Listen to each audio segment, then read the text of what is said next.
42, blue 42, sit, hey! There's a sincere desire to compete and be part of a team, and injuries sidetrack a lot of those intentions. My name is Phil Wagner, and I'm the CEO and founder of Sparta Science. Our goal is to provide a solution for any individual that's looking to be active and really reducing and preventing the injuries that tend to occur. When I started to notice these trends behind injuries, I guess I wasn't thinking about data first, because I think like most good practitioners, I was thinking about the individual first and how to avoid the frustration and the emotional pain of enduring a setback, like an injury. One of the defining characteristics of that is the data that that individual produces. The force plate analysis looks at ground reaction force. So when you're jumping and you put force down, it causes you to go up, right? So more force into the ground allows you to jump higher. And those patterns are what we call a movement signature. And that movement signature has been linked to different injury risks and different performance capabilities. The value of good data and really longitudinal data is you can start to identify trends. You can start to become predictive of which exercises and training programs are going to be most effective at reducing or rehabilitating that injury. So we work with Stanford University, University Pacific, Brigham Young University, amongst several others. And so what makes us different is we've been able to reduce insurance premiums for universities, to save professional teams money by having less days lost due to injury. And so really having those kinds of results and that kind of impact, that is what makes Sparta unique. At the end of the day, the value we're providing is not coming from having a force plate, it's really from the data sets. So we want to invest in the framework for software engineers to build that, and from data scientists to continue to make meaning out of those data sets. But really for me, it all began thinking about how do we address and help each individual person.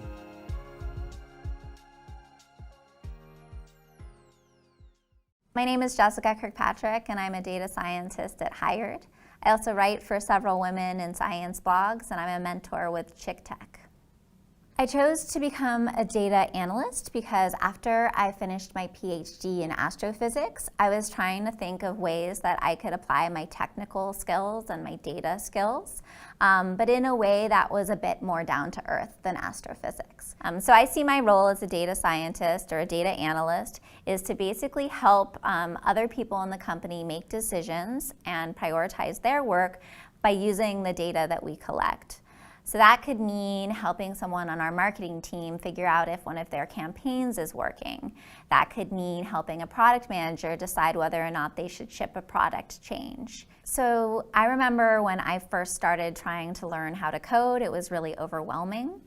And what I spent a lot of time doing was looking at existing code that was out there on the internet or examples of analyses and using those as a basis for me to try to expand on.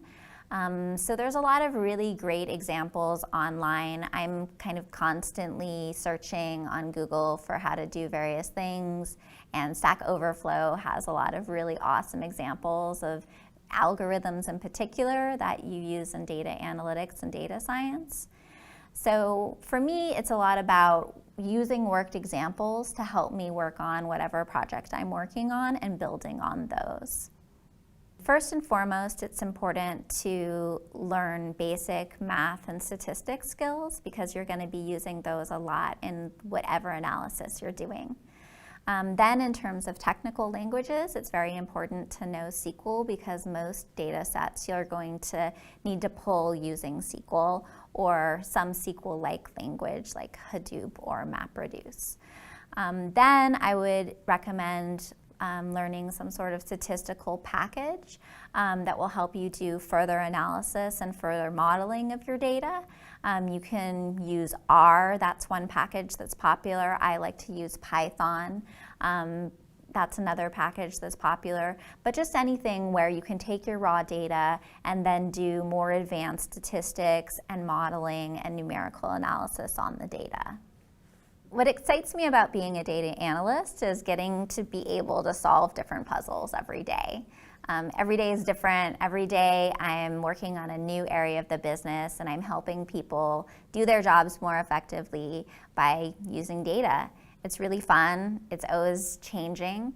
And it uses tons of different parts of my brain and problem-solving skills. I think data is actually really exciting. I feel like data is really just information. And so the more information that you have, the better decision that you can make. My name is Santhuja, and I'm a manager of data analytics at Summit Public Schools. I've actually had a few different roles. I worked a little bit in consulting and then decided to be a teacher. And data was actually just seemed like the perfect fit for me because it mixed my previous teaching experience at working at an education company with also a more technical aspect as well. So Summit Public Schools is actually a charter management organization, a nonprofit, and we have developed our own platform that we've partnered with the Chan Zuckerberg Initiative. They store all the student grades data and also how they're interacting with the platform in that database, and that's really what we use to analyze. One of the projects that I'm really excited about is analyzing and tracking student performance data and actually building tools for school leaders and teachers in Tableau and displaying that data for them to use on a weekly or daily basis. I've actually had the privilege of doing focus groups and user experience interviews with school leaders and teachers to develop an experience that they can really use to improve outcomes at their schools. I've seen Summit grow from both a small organization to a large, and even when you're small, you have to figure out a lot of things on your own of like how the data is structured and being able to analyze it in the correct way. But once we've built the data infrastructure, you still have to really be able to like think about questions on your own and lead projects and ask what's the next step that I want to do with this analysis. So I think dealing with ambiguity is going to be a key part of any data analyst role. I think as long as you have like a good foundation in SQL and then also some statistical background, whether that could be in Python, in R, or Stata, like all of those languages will really set you up to be a successful data analyst. And it's really just understanding a data infrastructure and how your data systems are set up, and then being able to join everything and just aggregate and analyze in a way that makes sense. One of the key things that I've learned is that there's always something new to learn. So even though I feel like I've developed a lot of skills in SQL and Python, I'm always trying to figure out what's like the next thing that I can learn to improve my skill set. I've tried a lot of different programs in order to increase my skill set.